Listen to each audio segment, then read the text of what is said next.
Wow. This is very exciting. Hello, and welcome to tonight's Commonwealth Club event. I'm Pat Thurston. I'm a talk show host. My daughter's right here, by the way, Addie. And I'm your moderator for today's event. This is a very nice crowd. It's good to see this turnout. It is my very distinct pleasure to introduce to you Malcolm Nance.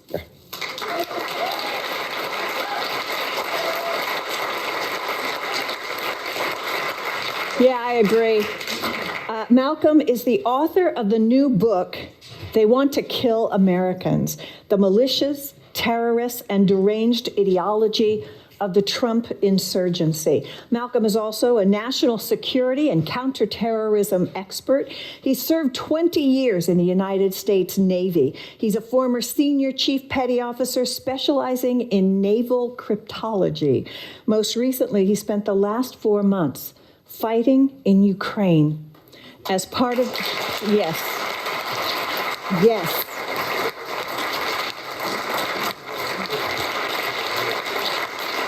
Malcolm was part of the country's International Legion.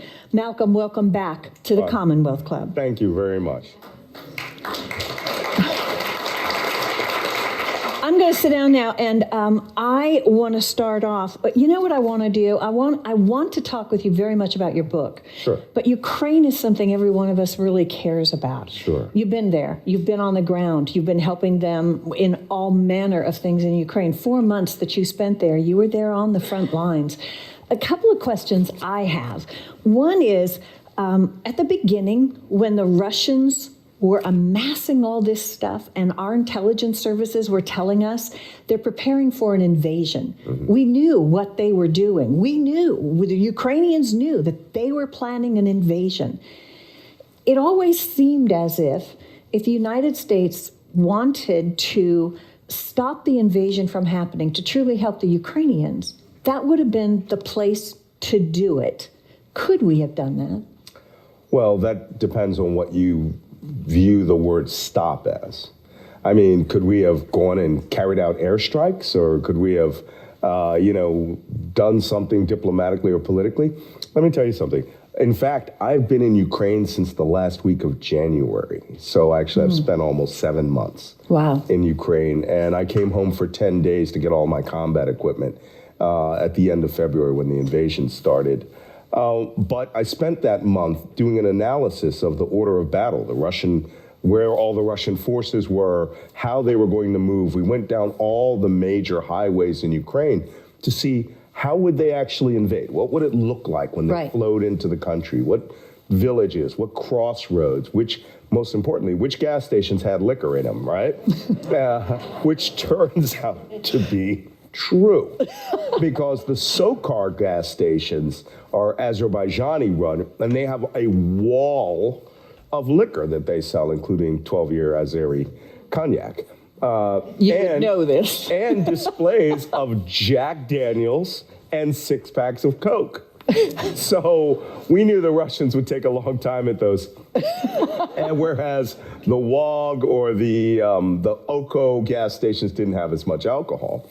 So that literally was part of our factoring. And we have video of the Russians looting a SOCAR.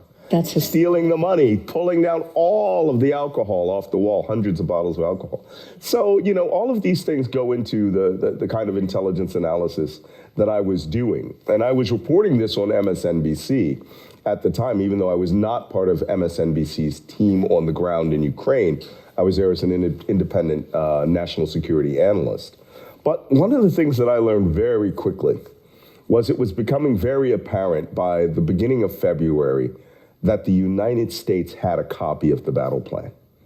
I was seeing things occur and things that the Whitehouse were saying that was very clear to me, anyone in the intelligence community, that we knew what they were doing. And this wasn't like we just intercepted that communication that day, or we were just some spy came in that morning. Excuse me. This was something we knew. And the White House was selectively releasing, we know you're going to do this, we know you have these troops here, we know you're going to come across this axis. And then we start seeing the Ukrainians do defensive activities in the precise, lines of attack that we expected, like up near Chernobyl nuclear power plant. Yes. Right? Which is a radioactive wasteland. But the Ukrainians and the Americans knew they would come through it. Their vehicles could endure going through that radioactive area. And as we later found out, they didn't quite know what radiation was. I'm not joking. I mean, they had hundreds of people sickened by being in the hottest nuclear zone on the planet. Right. So, so as we watched all of this unfolding, it became pretty clear to me that the White House had a copy of the plan. How? And that, well, according to the New York Times reporting in February, they had a copy of the plan since early October. Where did they October, get November. Well, this is how intelligence works. And every once in a very great while, I did 20 years active duty, literally in some of the greatest secrets the United States have. And very rarely do you see what we call crown jewels intelligence. Just as soon as you look at it, you go, who did you buy? Right. Right? Sometimes, I remember one activity that I saw, it just was very clear to me. Someone took a forklift of gold bars and bought it into the room and went over to the back of their Mercedes and goes, I'm going to put this pallet of gold bars in your trunk and you're going to hand that envelope over to me because that's legit, right? Whatever the White House had here, it was clear this was crown jewels intelligence. Someone had come to the United States. Somebody had brought an entire copy of the plan to us, or so it appeared. And the White House would later sort of confirm that they were dropping the intelligence that they knew. They went to the Chinese with a copy of the plan. They went to Zelensky. And we also had Russian politicians that knew. Zhirinovsky, this loudmouth, pro-Putin autocrat there who later died this year. He said in mid-December that they would invade the last week of February, somewhere around the 24th. And that was after all the delays were factored in, because it appeared that us releasing intelligence delayed the Russians. The Russians wanted some measure of surprise. Right. They were going to get it, but, the way that the White House handled this was brilliant. But to those of us in the community, it was clear maybe 2 forklifts of gold bars were there, and we bought a tractor trailer for them to take it home with and gave them one of the forklifts. This was pure. It was just too good for them to have an outline. And I had, in the pre-war, had gone to Donetsk and Luhansk with the commander of the Ukrainian Joint Task Force, General Sersky, who was commanding right at the battlefront that they've held since 2014. We were 70 meters, that's 210 feet away from the Russians.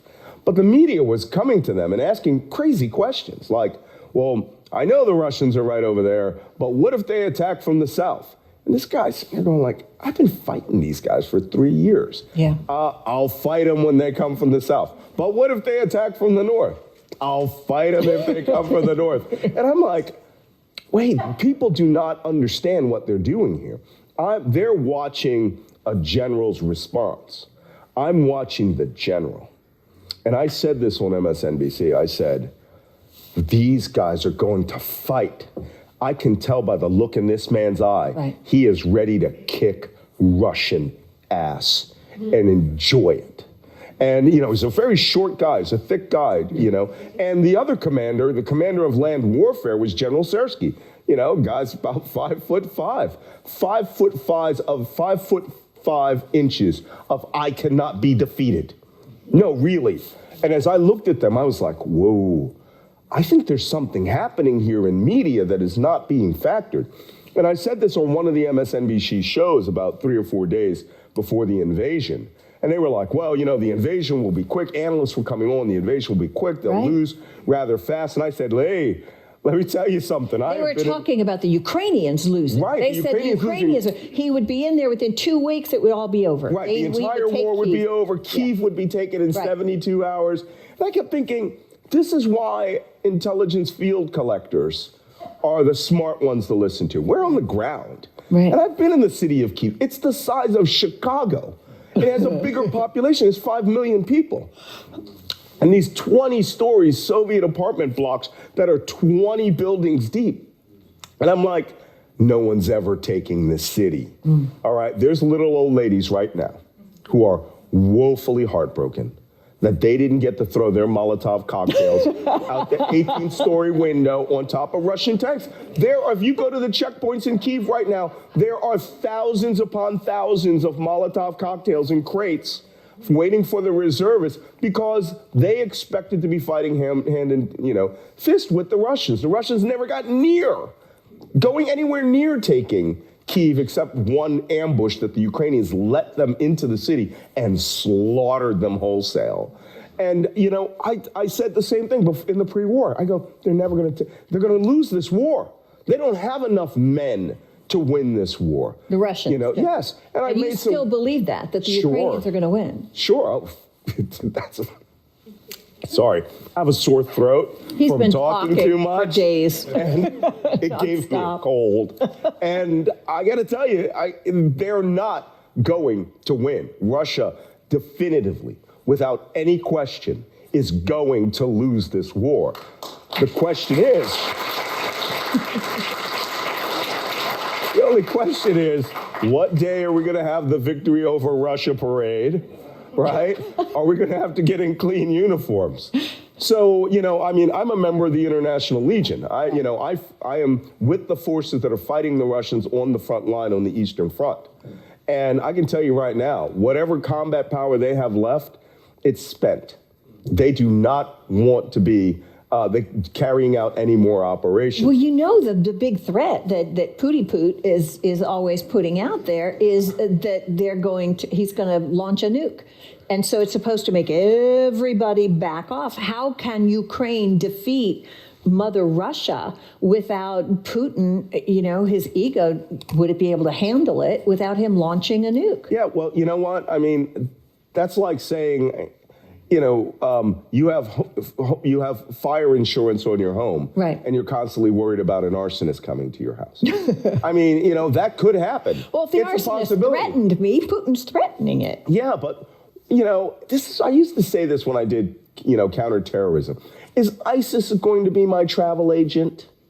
Right? Am I going to allow them to determine whether I fly to Milan or not? Exactly. The same thing with Vladimir Putin. Right. If Vladimir Putin, let me tell you something. I worked in a National Nuclear Command Post for a short period of time. I have watched the machination of how nuclear weapons are authorized and released and watched how Russia does it. We're going to have a big, long chain of intelligence indicators. Yeah. Right down to a guy who's sleeping in, Vladivostok, where they think they're going to secret out one nuke, right? The United States isn't watching, and there's going to be a phone call at NSA, and that guy's going to be like, "Where's what do you want?" And he's going to go, "You're going to open up special locker number 735," and he's going to go, "What?" And they're going to go, yeah, you're going to open up, and then vehicles are going to move, and our satellites are going to see it. And before they ever open that locker, there's going to be a critical report going to the commander-in-chief. We're going to wake Joe Biden up at 3 a.m, and we're going to say, Vladivostok Nuclear Weapons Storage Handling Facility is taking out a 5-kiloton nuclear weapon,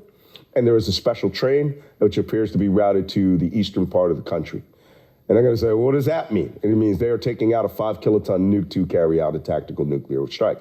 They won't even have that thing loaded before the United States is on the phone calling Vladimir Putin going, don't do it. We will be forced to destroy your Air Force. We will be forced to intervene militarily with NATO. We will be forced to invade Belarus. We will be forced to change the entire balance of Eastern Europe.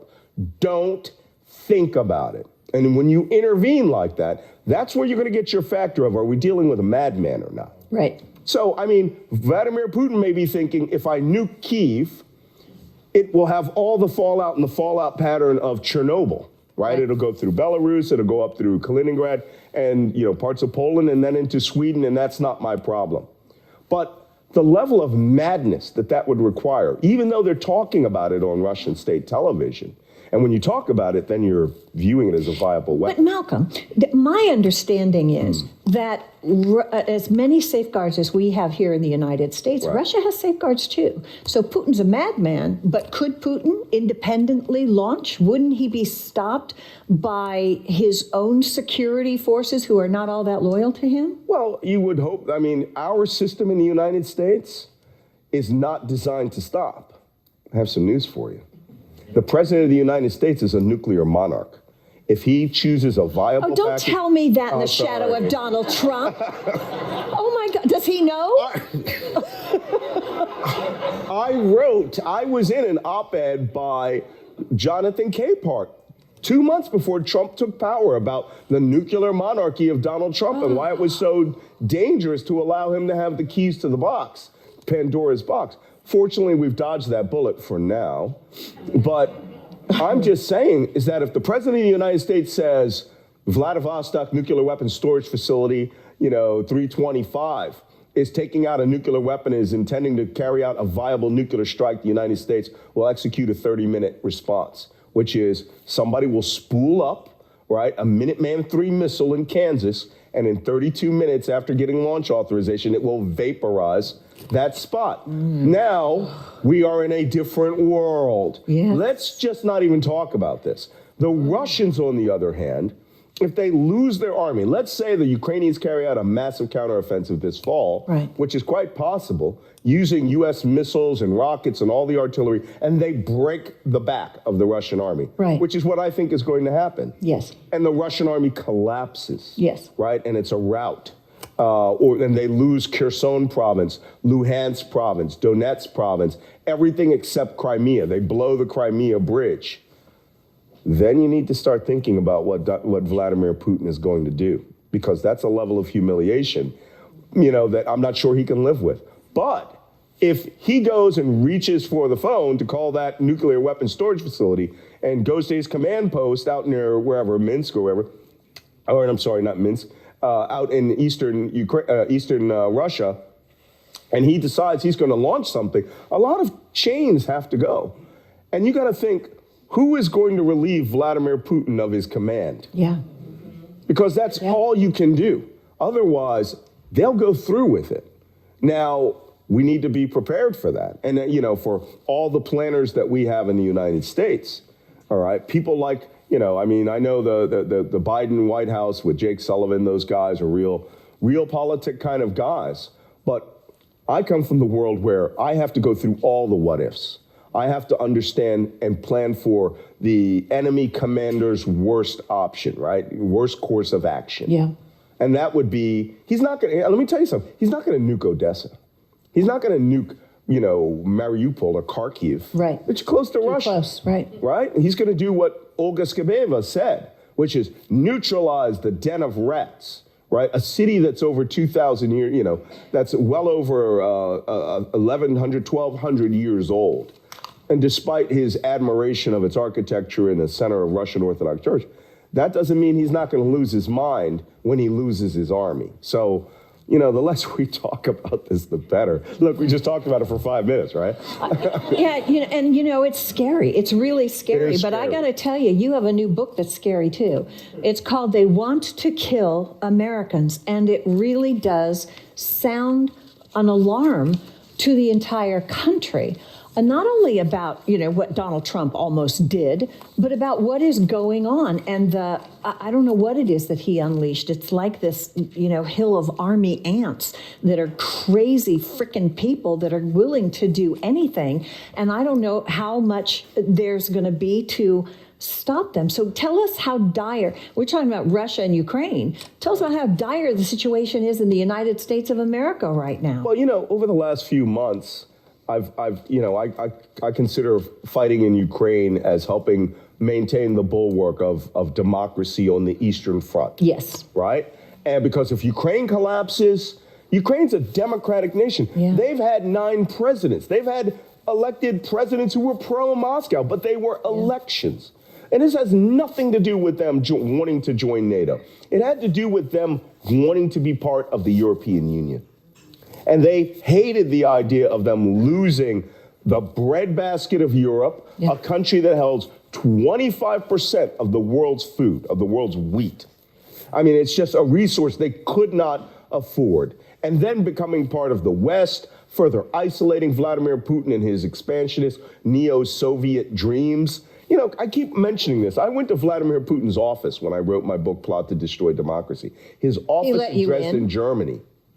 When he was in Dresden. When he was a KGB officer. Ah, yeah. You know, old spies sitting around the offices. You can sit around and feel the ambiance of that. Well, were you just in his office, or did you meet him? No. This is back when he was a baby spy. Yeah, and he wasn't all that well thought of, was he? Well, you know, he was a young KGB officer, ambitious.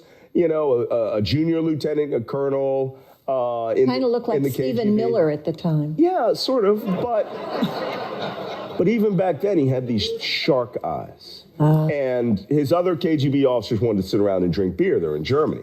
This guy liked flipping people. He liked being a human intelligence officer. He liked turning Westerners into traitors. And when I sat in his office, I met the woman who had renovated the office. And she goes, every door frame, every window frame in this building had hidden microphones in it. And they actually had to pry them open and pull all the microphones out. And she was like, you know, like a mile of wire here. But Putin was one of those guys who liked that game. Yeah. And he liked even more the East German Stasi model of an authoritarian Nazi-style state with communist trappings. So interestingly, when he left, when the fall of the Soviet Union collapsed, he didn't fill his larder up with luxury Western goods. He went to the Stasi headquarters and took out the book of spies, all the people that they had flipped, and he would use that in the future to manipulate people. So why am I telling you that story? This is a man that loves his game. It'd be like making me president of the United States. First thing I'd say is, I don't want lunch. I want to be briefed on every covert operation that's going on right now. Right. And can I help? Right. You know? Yeah. The fun stuff. But Putin saw himself as grander than this. When he became, you know, an oligarch, when he started controlling the oligarchs and controlling trillions of dollars of money, then he saw himself essentially as a czar. And he started adopting the czarist, you know, motto of Tsar Nicholas I, right? Oligarchy, orthodoxy, monarchy. Well, with Putin, it was oligarchy, autocracy, you know, orthodoxy. And he created an autocratic state, which is controlled by him, which is controlled by the money that he allows people to have who are oligarchs. Otherwise, he seizes it, or he makes you take a long walk out of a short window. Right, or poisons you. So he helped create Donald Trump. There's no doubt about that. I mean, Donald Trump was under Russian surveillance. What about the P tape? I mean, was the P tape? I don't think that's real at all. Okay. But, you know, the point is, it's symbolic of compromise, right? It's symbolic of Donald Trump's, his entire history. Every phone call he made when he was married to Ivana Trump was recorded by Czech intelligence, the SDB. Well, how do we know that? Because Czech television has copies of all of them, right? And the Guardian did a huge report where they had, the reporting authority was Ivana's father, right?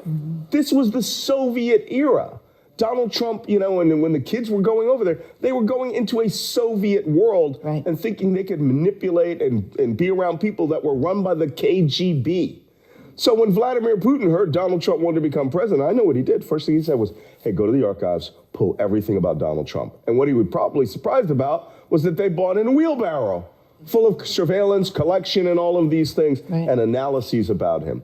So Donald Trump is merely an avatar for the hatred that all of his followers have for diversity and equality and in equal and human rights and having to tolerate LGBT people and women in their uteruses, right?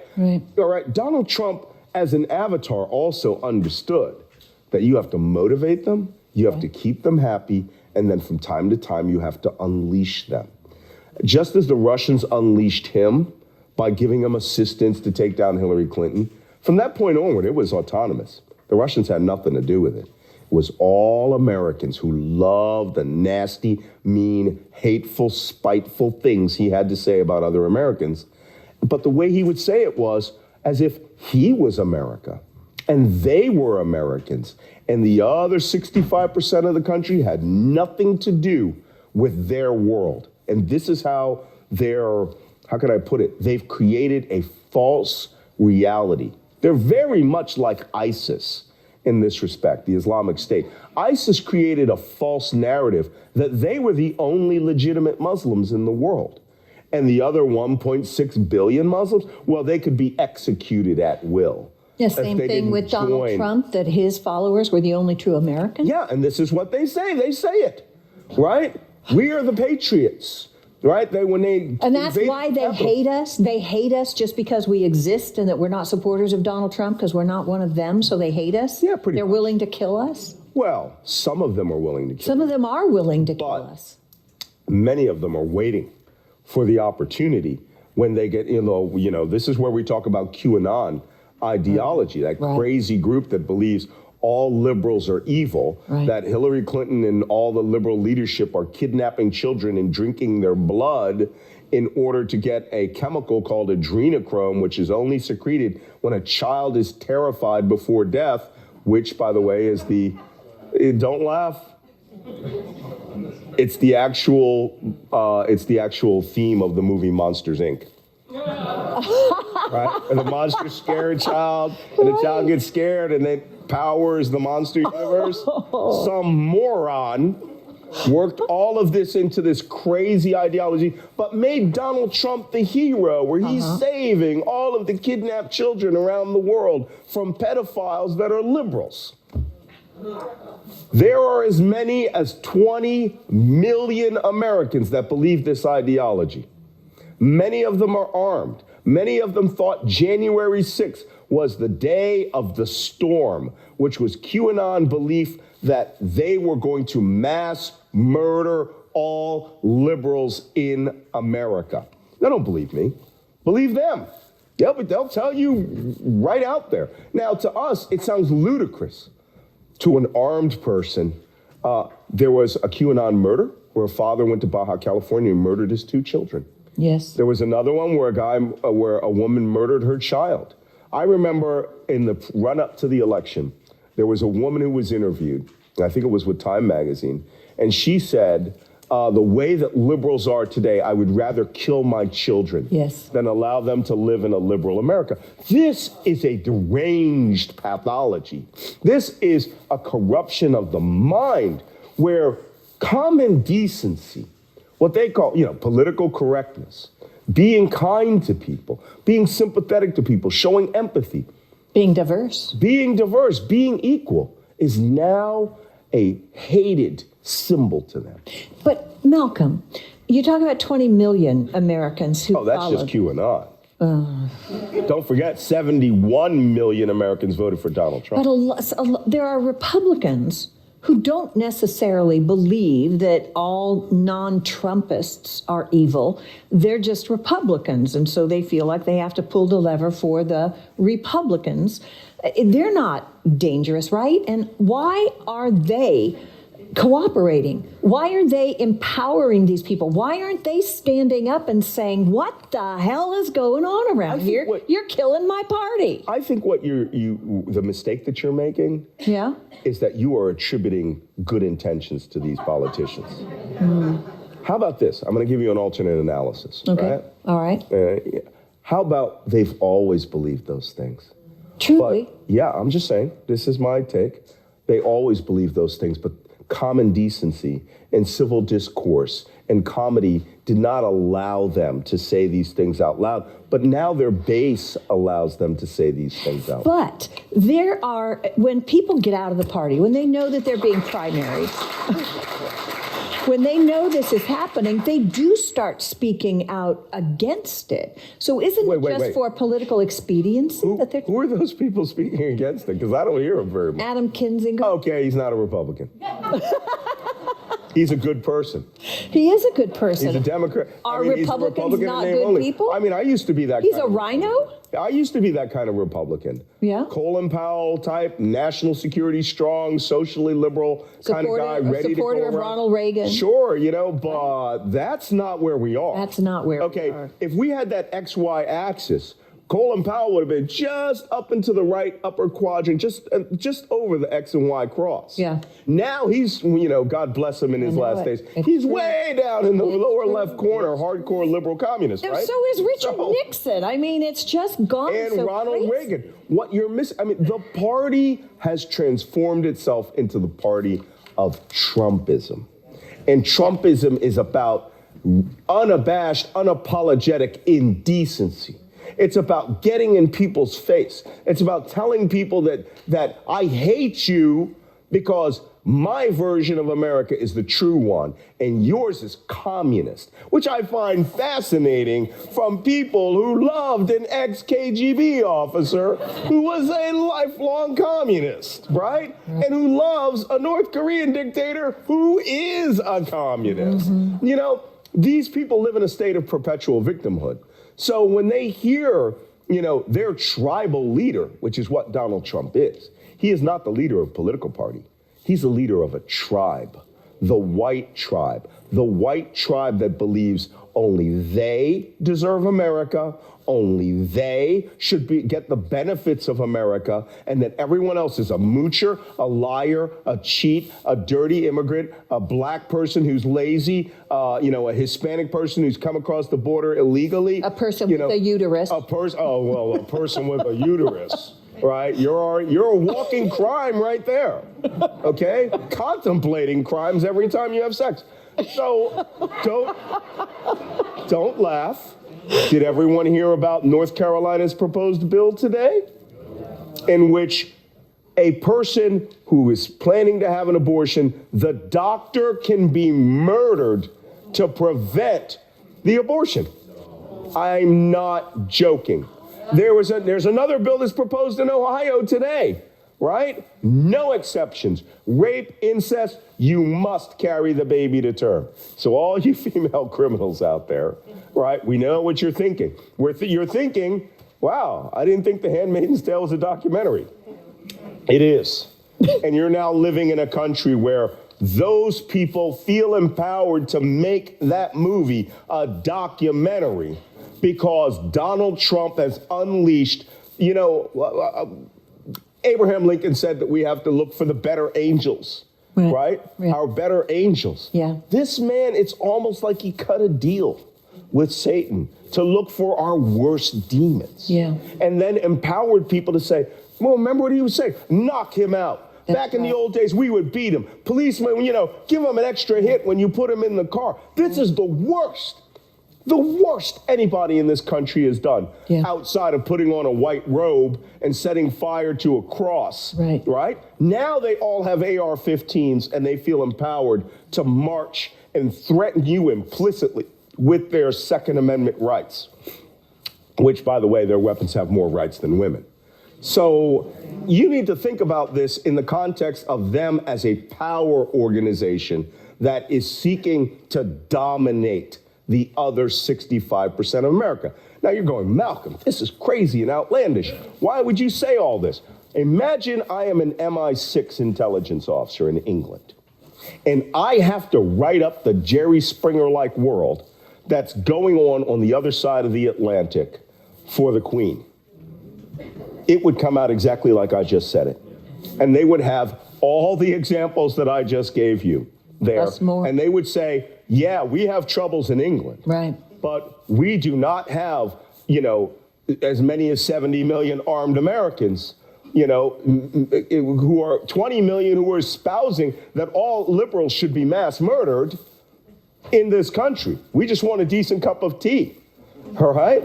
And trust me, that is the highest priority in England. So I worked at, I've been around. So if that analysis is being done in London, it's being done in Paris, it's being done in Europe, and they look at us with askance, what is happening to the United States? All these mass shootings of these young white men, those are templates.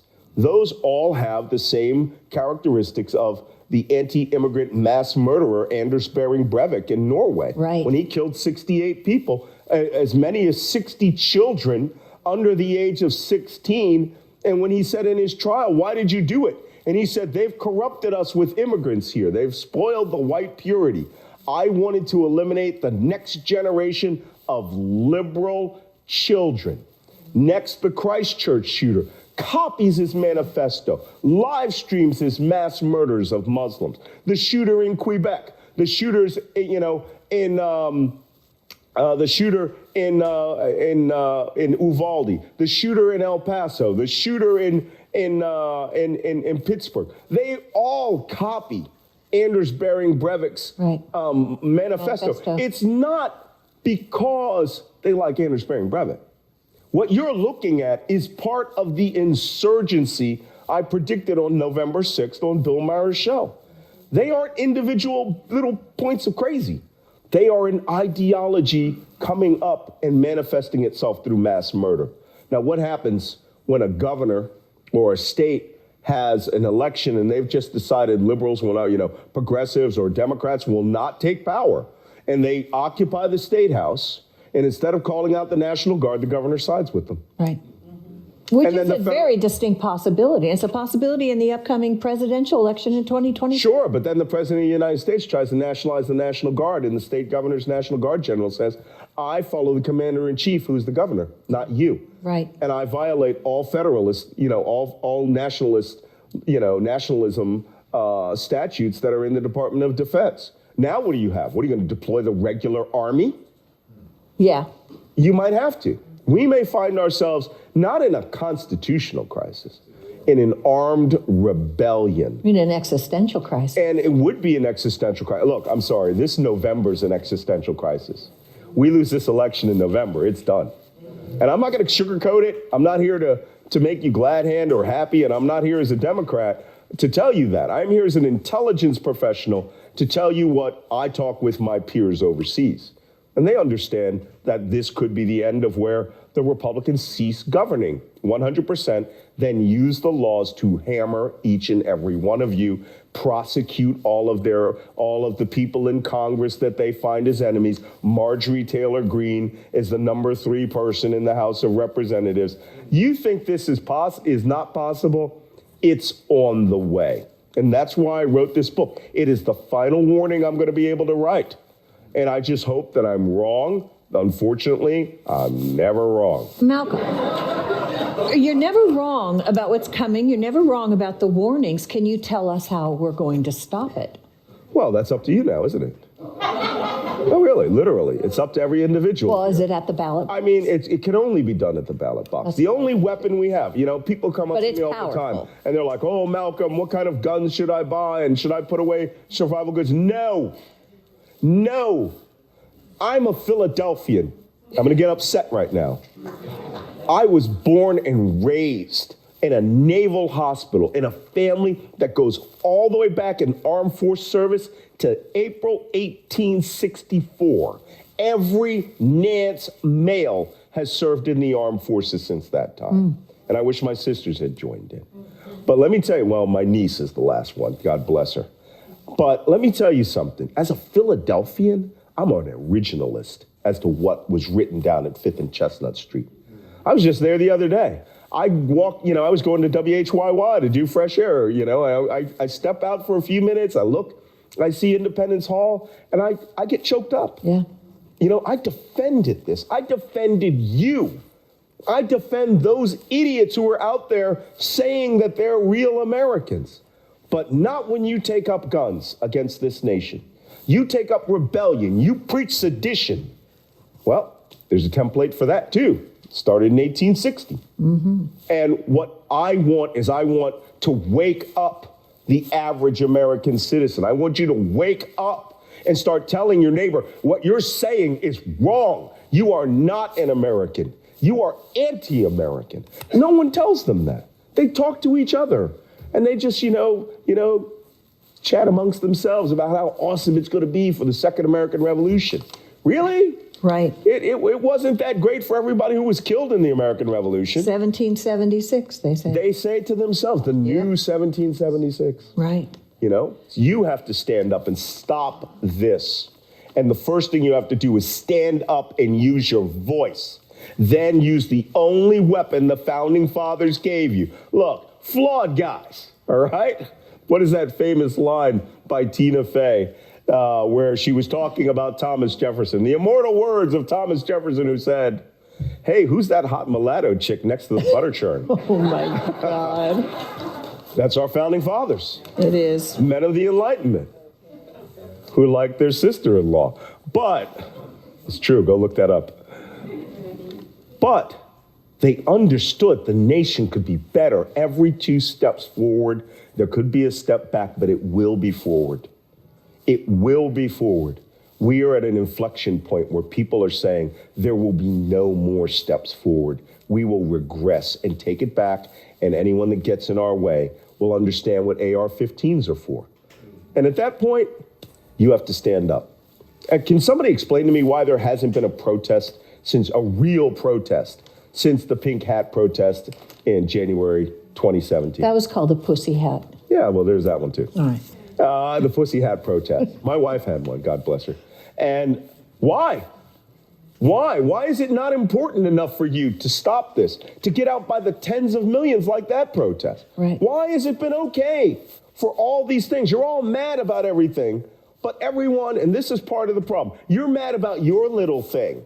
You're mad about birth control, but you're not mad about criminal justice reform. You need to be mad about the loss of America. They say this all the time. America's being destroyed. Yeah, you're doing the destroying. No, they think the fact that you get equal rights, that you will act with kindness and decency to other Americans, they view that as the loss of their nation. Our nation was built on flawed decision-making by men who understood their flaws. Now our nation is being dismantled by flawed people who embrace their inner hatreds as virtues, right? There is no Jefferson, no Adams, no Madison, no decency, no word of Washington at all, and I love George Washington, in any of the words of these people who carried out the insurrection. You know what I hear? I hear the words of Jefferson Davis. I hear the words of that traitorous rat bastard, Robert E. Lee, who quit being commandant at our beloved military academy, West Point, to go be the traitorous commander of an army that took up arms against the United States. You can see I don't like Robert E. Lee. But you have to understand, till you stand up and start saying these things, right? Come out with the signs. And here's another thing. Well, for God's sakes, please take back the American flag, people. Yeah. Take it back. If you come out to protest, don't bring a sign. Hang the sign around your neck on a string and carry a giant American flag. And I know you're not going to beat the protesters with it like they do. Okay. Right? So I hope that's part of the solution. I think we're at a place where we should start asking some questions of our attendees. So I just got a whole nother batch, so let me just kind of pull some of these. One of them says, has World War III started? No. Next. When? Believe me, there's no World War III going on. Ukraine is not World War III. There is not an exchange of atomic weapons. No, what we're having is we have a country that has invaded its neighbor through sheer, raw aggression, and the world is pushing back against it. But the world hasn't intervened. Drop a nuke, and you're going to see every country in Europe invade Eastern Europe. And we'll have to, 1, to rescue the survivors of that. Right. 2, we're going to have to involve ourselves in regime change. Yep. And that doesn't mean we're going to go over to Moscow. No. The people in Moscow are going to have to figure out whether they want radiation all over their country, right? Because you know that radiation doesn't just go to Belarus. The wind blows it around the world, and you're having it in your milk the next day, right? So they have to understand that Vladimir Putin losing his mind and nuking Kyiv or nuking, God forbid, Kharkiv, which would be 25 kilometers from the Russian border, be like nuking yourself, is madness. Madness, and they cannot allow madness on. Someone's going to have to resolve that with a Garrett, a strong arm, or a lead change of command ceremony, right? Who scares you more, Putin or Trump and company GOP? Trump, without any question. No, really. We're holding the eastern flank in Ukraine. Ukraine will survive this. It'll be damaged. It'll take $1 trillion of reconstruction. We will break the Russian army. We're already happening, and I'm enjoying this part of the game. Okay? But on the other hand, American democracy collapsing. Every time I look over my shoulders, 3 a.m, I start looking at the tweets from the previous night in the United States, and I go, what the hell is going on back there? Yeah. You know? And then I get an air raid and I get deflected. So, no, really. But that experience exactly what the average American is experiencing. They see something in the news, they hear a little snippet in the news, and then the kid breaks the cookie jar, or the cat, is trying to get out of the house, and they stop paying attention to it. Our job is to make 20% more people that voted in 2018 pay attention and vote in 2022. Yeah. Right? Right. And then you won't have this problem. We overwhelmingly outnumber Absolutely. Conservatives and pro-Trump people. Overwhelmingly. But, and don't do this little trick people bring to me, and they go, well, what if they get violent? Well, what if? You're going to find out something. I went through SWAT officer school when I was in the Navy. And you're going to find out why we fund SWAT teams. Because let me tell you, the most jealous people on this planet in terms of law and order is police officers. Yeah, granted, every once in a while they get out of control. But you know what they don't want? You know what they won't allow? Armed gunmen to start shooting their neighbors willy-nilly up and down the streets. All right? Malcolm, they participated in January 6th. Members of the military. Some of them did. Yeah, some here in the Bay Area. 20% of the people who participated in January 6th were veterans or military. 20%, that's 20%, a lot. 1 in 5. Yeah, it was a lot. But they weren't active duty. There were some active duty. They've all been court-martialed. Good. The cops who were there from Northern Virginia, fired. DEA officer came out, flashed his badge, had his firearm, fired, right? They're all getting convicted of these things. The problem is we're being quiet about their convictions. We need to go out and say, criminal cop convicted of insurrection and sedition, right? As opposed to, even if he gets 14 days for a misdemeanor. A lot of these people don't realize they're getting convicted of felonies and they can never own a firearm again. If you explain that to them, a lot of this will go away. So next question. Talk about your impression of the January 6th Select Committee. I don't think you're all that impressed. In some ways, yes, I am. I mean, what they are is they are documenting for the record what happened. The problem is not the committee. Everything that they've written, an enormous amount of what they're finding now, I discovered a year ago. And, the book was finished a year ago. And it's great that we're all coming to the same page. We reach the same conclusions. It's just that my analysis goes out the next generation and starts telling you, well, you had this one incident. What's the next one going to look like? Yeah. Are they going to start using computerized, drones to drop bombs on our neighbors, or to, on the next Thanksgiving Day parade, or the next inaugural event, and start assassinating, liberal politicians as they meet for Yom Kippur prayer or something along that line? I have no idea. But I do know this. Until people are publicly held to account and scorned, right, as traitors to this nation. Well, hold it. Treason is a technical term in which you have to betray the country to a third-party foreign power in a time of war. Okay, rat bastard seditionists. There you go. How's that? There you go. Was Ivana Trump killed? No. Next. Look, she wouldn't get a hip replacement, and she went to the top of stairs. Shoot, I could have fallen down those stairs. How did the FBI/CIA Defense Department handle Homeland Security? All missed the warnings about January 6th. Well, they didn't. In fact, the one place that really had great warnings was the FBI field office in Norfolk, Virginia. Here is the thing. Right, I read about that. Here is the thing that you read about it in my book. It's true. Here is the thing about January 6th. the attackers and the insurrectionists were all camouflaged. They were camouflaged and closed on their enemies and couldn't be seen because they had white skin. And the cops are like, it's just white Trump voters. Yeah, a bunch of loudmouth Walmart shoppers, right? Right. Yeah, until the first spear went into their face, until the first bear spray was sprayed across the entire line.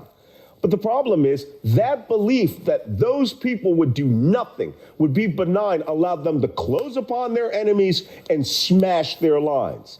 In the military, you got to have a jungle for that to carry out an ambush of that level of intensity. Right. Right? You have to have some form of massive camouflage. Well, they had the camouflage of white people won't do anything. Well, now we need to dispel ourselves of that myth, okay? We can tell you right now, when I talk to cops and I train cops, here's what I get all the time. Malcolm, am I going to go to guns? Are we going to have a gun battle with ISIS or Al-Qaeda? No. Al-Qaeda members were pulled over 2 times before 9/11. And you know what they did? They took their tickets. They said, thank you, officer, and thought, you will be hearing from me later. Right? They tell you, they don't have to come to go to guns with you. I always say this to these state troopers and SWAT cops. If you're going to go to guns, if you're going to have a draw down, boom, boom, boom, expend all of your magazine's gun battle, it's going to be done with a sovereign citizen. One of these people that believe that there is no authority in the land except the county sheriff. And we actually have this crazy group called the Constitutional Sheriff Movement, who believe that they're the only authority in their land. Yeah. Right? And there is no federal government. There is no state government. These people go straight to the guns. And every time I talk to the cops, they go, oh, yeah, we had that training. Yeah, they have crazy things, going on. You always see the bumper stickers. Timothy McVeigh, no license plate, right? Or license plates that are handmade.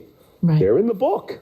There are a force that you need to understand exists out there and are armed.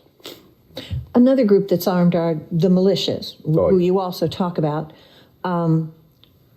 They're joining forces because they've been a little different from one another. They call themselves different things, but they're joining forces now. Talk a little bit about the danger that they pose. Now, I'm going to touch on the militias because the militias, as far as I'm concerned, are no longer the biggest problem.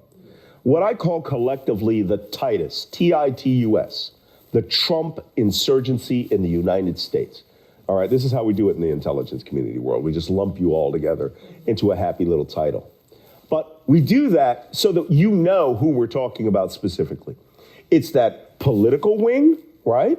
The Republican Party, who are carrying out insurgency in the halls of power by not allowing any power to be affected, by destabilizing the government, by waiting to take over power so they can destroy government. Then you have the militias, the Proud Boys, the 3% militia, the Oath Keepers, the Boogaloo Boys, the Patriot Front, right. All of these disparate groups that up until Charlottesville had never even coordinated together, never cooperated together. And then in Charlottesville, they came together along with neo-Confederates, Civil War rejectionists, small state militias. But by 2020, the summer of George Floyd, for every one of them, there were about 10 average Trump voting Americans who just went and got their guns, got their camouflage uniforms, and started turning out as a third wing, unorganized or lightly organized according to shooting clubs, or just hearing about where you could get together with the people who were going to defend neighborhoods. Good example, Kyle Rittenhouse. Kyle Rittenhouse didn't belong to a group. No. He just heard there was going to be a protest by liberals at Antifa, and he went down to meet some friends and bought an AR-15, and they just decided they were going to guard a car dealership where no one called them to be, no one asked them to be there, and the cops treated them as friendly forces. That's right. Gave them water, said that they appreciate them being there. Right. That has to end, right? Anyone in the middle of a riot with firearms should be, even though there's rights, should be disarmed, weapons neutralized, tell them to take their happy asses home, right? and then neutral, and then get in between the two forces. And we don't see police doing that.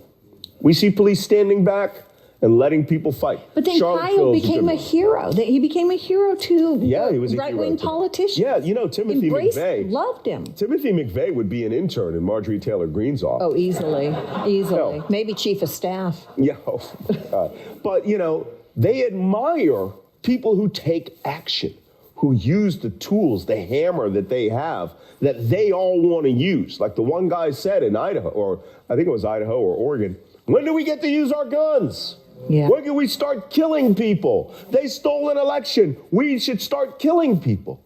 This is a person who was bloodlust to kill his fellow citizens on the belief that they are not citizens. They are just objects. And some of those people are going through the court system and being held to account. Then we get to the Supreme Court of the United States. Yeah. Your thoughts on the SCOTUS? Well, I mean, you have a Supreme Court justice whose wife is a seditionist. Just straight up. Ginny Thomas helped plan, coordinate, and fund the movement of people to that protest. Okay, let's say that she just helped move 40,000 people there in the 65 bus convoy. But we now know that she had met with people who were involved in the plot. We found out that she was a rabid believer in some of the craziest conspiracy theories, that Dominion voting machines and 13-year dead Hugo Chavez planned this election hacking with the Chinese, right? With Dominion voting machine and evil liberals. Really? Really? We could barely plan lunch in this country together. And this is their stupid, evil plan. And you know what? I hope she loses her $1 billion lawsuit. But you know what also needs to happen? The wife of a Supreme Court justice is a citizen. And she needs to be held to account just as much as each one of those protesters, or each one of those insurrectionists. And if I was their lawyers, I would be all over this story. Well, why aren't you holding her to account? Why is my client being prosecuted? And is she Caesar's wife? Kinda. Well, according to people in the United States, apparently there is a class of citizens that is above the law. That is true. And we need to open your mouths and hold them accountable. Look, I am all for First Amendment rights. And if a guy wants to go have a steak at Morton State House, he has to understand that there's still a First Amendment, right? Right. So same with you. If you go out there and you want to have protests, people are going to shout naughty things at you. But you need to be American enough to take it. You need to understand that the entire history of our nation was built on murderous protests. Ask Crispus Attucks, the first man killed in the American Revolution. Throwing snowballs at armed British soldiers, not the wisest decision. No real margins for safety in that decision. But it was legitimate protest. And the confusion, the fog of war, John Adams getting them off, it's part of the American story. But you don't have a right to have a steak after you've removed all the rights for every woman in this country. So you're just going to have cookouts all day, right? And there is no Caesar's wife in this country. And I swear to God, I have no idea what the Attorney General is doing. Because apparently he feels, he must feel that, there are people here who should be treated with a higher level of respect and dignity than the others. No. You break into the Capitol, you get treated the same way if you're a Supreme Court justice, wife that plotted sedition against this nation. Handcuffs, back of a police car. If you're Peter Navarro, then you're going to have to cry in a D.C. jail until your lawyer gets you out. But when the evidence materializes, and until then, you're innocent. But don't think that's going to safeguard you forever. Someone eventually is going to call you out, or someone's going to write a book and tell us the truth. Well, there's the big cheese, orange as he is, Donald Trump. And, he right now, he has stated, at least it's been reported, that he stated that he is going to announce his candidacy and announce it early, probably before the midterms happen, in order to avoid prosecution because he knows the Justice Department, the Office of Legal Counsel, wrote that memo that said the President of the United States can't be indicted or some such nonsense. And so Donald Trump is taking that to mean that there will be political considerations coming out of the Justice Department that will protect him if he is a candidate from being indicted. Will it work? Is Merrick Garland that big a wuss? Well, I don't. You know what? Not a lawyer. And let me tell you something about lawyers. I have been in an MSNBC green room when 3 lawyers come together from opposite sides of the spectrum. Oh, fun. And they all behave exactly the same. Anybody here a lawyer? Yeah. First question you ask, who have you worked for? Who did you clerk for? Where'd you go to school? Which law school were you in? Which class were you in? It becomes quite chummy. All right? It's like getting 3 generals together, right? And they all went to West Point. Which class were you? I couldn't believe the committee that they were all showing each other. And I was like, you should knock that one on his ass. Because that guy called, Barack Obama a traitor to the nation. Right. And it's just like, no, we all in law firms together. We might want jobs with them someday. Right? I don't understand it. I want everyone to be treated equally under the law. Merrick Garland is starting to look like one of the worst mistakes in American history. And I hope the White House is hearing this, because I'm Joe Blow, right? I don't need the President of the United States pointing to the Attorney General and saying, prosecute people. Joe Biden is never going to do that. Nor should he. No, he shouldn't. It's indecent. It's not his job. It's what Donald Trump would do. It's what Donald Trump would do. But I need the Attorney General to say, oh my God, American democracy was under physical attack. If Donald Trump had had his way, the line of secession might have been neutralized or killed that night. The Vice President of the United States, the Speaker of the House of Representatives, the President of the Senate pro tem. Yep. Would have left Donald Trump as the sole person in the line of secession alive or incapacitated. Now, just think about that. If they had all been injured to the point where they couldn't do their jobs, only Donald Trump would have existed. Because he doesn't have to appoint a vice president right away. No one's going to be holding a vote after they're incapacitated, since you just took hostage the entire building, to get a new Speaker of the Senate and a new Speaker of the House. No one. Donald Trump would have been the sole lawful legal authority in America that night. Had the plot been carried out, had murder cells infiltrated that group and had caught Nancy Pelosi or had caught,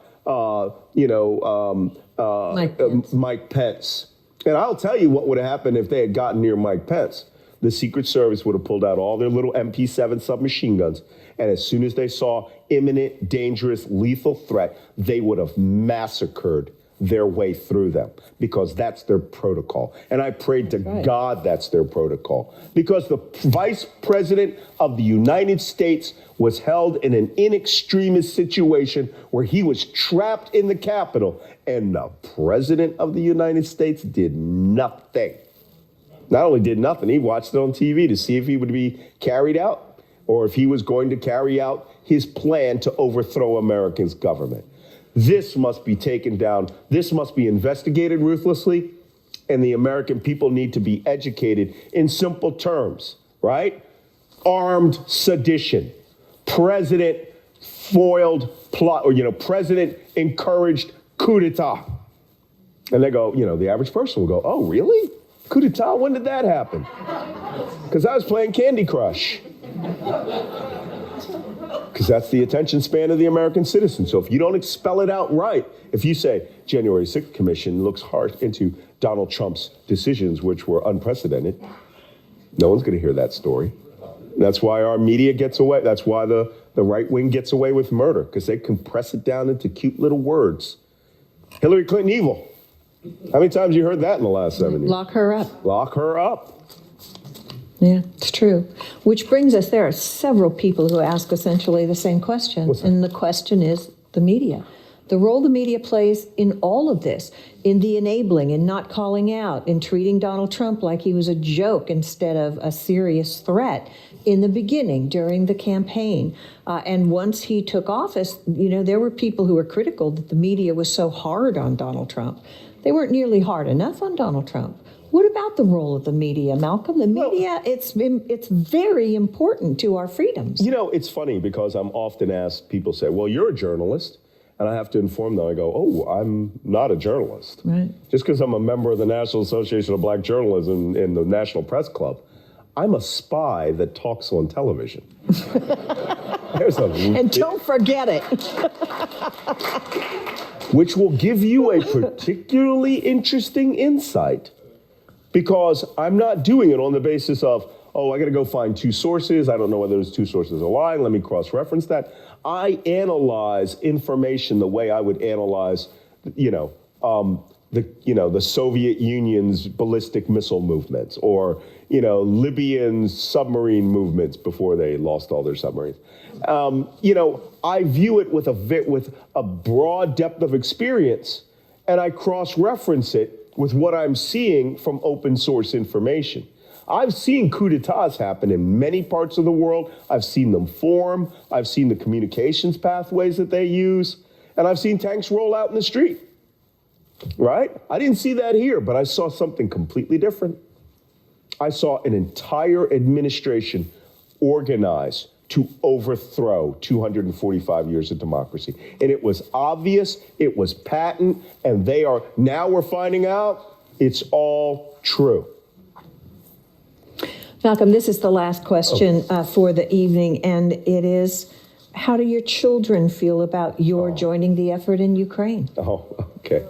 Well, if those of you who have been to the Commonwealth Club the last two times, you'll remember my daughter, Nadia, who is a cute, wish-bish little blonde-haired, blue-eyed girl who looks just like me. She has the mouth of a sailor, I swear to God. And she talks like me sometimes, and it scares me. I go, whoa, you are my child. But more importantly, some of you might remember my wife from my first time that I spoke at the Commonwealth Club. And she sat right here in the front row. And I made the unfortunate joke where I said, I am willing to risk my house, my home, my land, my treasure, and my family. And in that little pause, she said, what's that? And I said, okay, not my family. And the next time I spoke, when we were at the Marine Corps Club, the host kindly reminded me of that, and my late wife, who passed from ovarian cancer the next year. And I said, when I come to the Commonwealth Club and I look at this, there's an empty space where she would be sitting right now. I really feel kinship based on those words. Mm-hmm. And when I talk about my family, look, my daughter does not like the idea I'm in Ukraine. But, she's like, well, you do have 10 years of tactical military equipment from contracts in Libya and Syria. Why don't you ship all that over? And I did. I shipped, dozens of pieces of equipment, body armor, just tens of thousands of dollars worth of gear that was left over from wars. And, when I finally said, hey, I can't live with myself if I don't go help my friends. I can't live with myself if I don't contribute in this effort. And, another thing that people ask me is, they go, well, what does your wife think about that?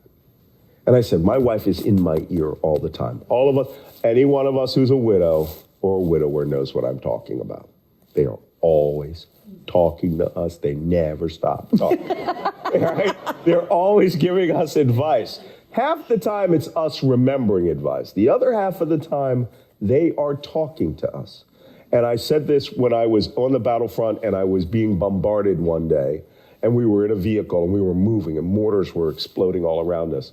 And, I thought to myself, if Maryse were here, if she ever manifests herself and goes, Malcolm, it's time to go home, I would say, all right, taking off my body armor, taking off my helmet, time to go home, right?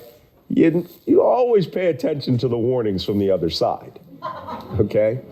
My wife hasn't said a word. My wife understands that there is great, grievous suffering in Ukraine. A friend of mine, Michael D'Antuono, is a great artist. He has this website, artandresponse.com. And he did a painting for me as two Ukrainian Orthodox saints. And one is a woman named Alina, who was the first woman killed in combat. And she sits there in her uniform with her AK-47 and the golden, he literally gilded this painting. And she was a mother of 5. Her husband soon died in combat after her. But she was a member of the Ukrainian army. And next to her in her arms is Paulina, this young girl. They only know her as Paulina. She was killed in Mariupol with her mother, her father, and her brother, slaughtered at a checkpoint, just trying to get out of the city, you know? And they found this photograph of her. She's cute as you could possibly imagine. And I challenge all of you, all right, to do what I do. Find somewhere. You're going to see something horrible from Ukraine. For me, it was this little boy that was being pulled out of the wreckage of the Mariupol Drama Theater. And that building had 1,000 people in it. Only 300 survived, 700 dead. And they were pulling him out and putting him into the arms of the rescuers. And you can see he's dead. He's whole, but he's dead. His body is lifeless. And they hand him over to these 2 women paramedics.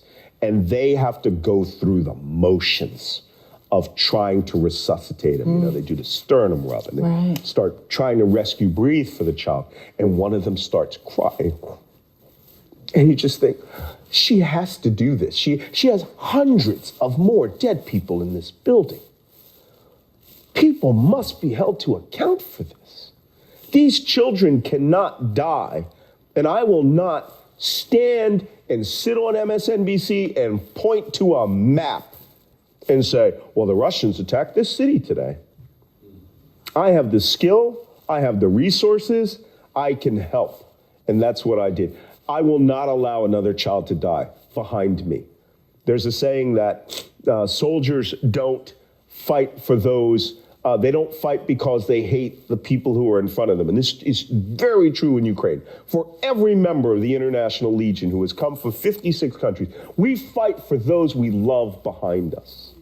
And that's, some of them are from Japan and Korea and Taiwan and France, well, plenty of French, you know? But they are all there because they love that they can stop this horror. You know, on the other hand, do we have hatred of those in front of us? No, we have professional calm. You are going to be held to account in a way that may be lethal. You have an option. You can go home, as we said in the first Gulf War. You can walk north, or we're going to kill you. We are going to utterly destroy your force. We refer to them, by the way, as orcs. We don't call them soldiers. They're not soldiers. They're inhumane.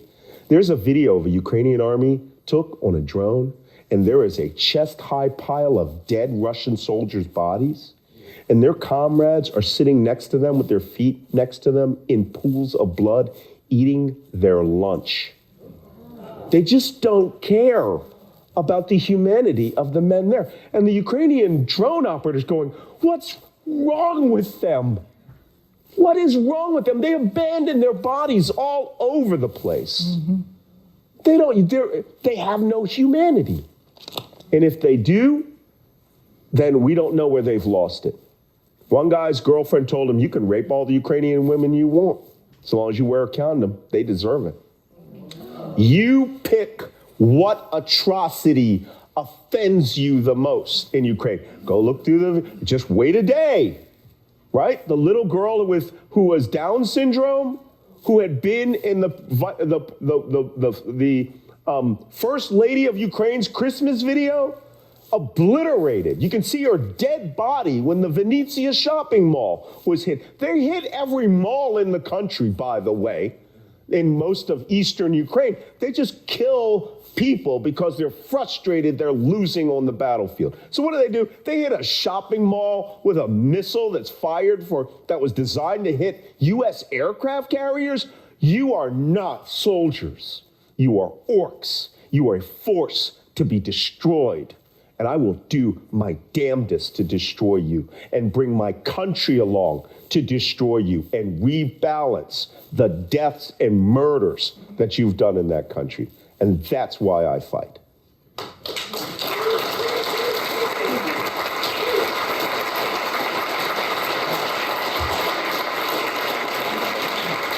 Malcolm Nance.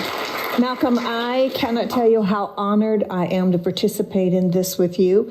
Our thanks to you. Malcolm's book, of course, is They Want to Kill Americans. Thank you for being here tonight. And a reminder to all of you that Malcolm's new book is available for purchase here, or of course you can buy it at your local bookstore. And if you'd like to support the Commonwealth Club's ongoing efforts in making virtual and in-person programs possible, please go to the website. It's commonwealthclub.org. Thanks again, Malcolm. It's my pleasure. Thank you, Pat. Thank you, and good night. Thank you very much. That was great. You're an incredible person. Incredible.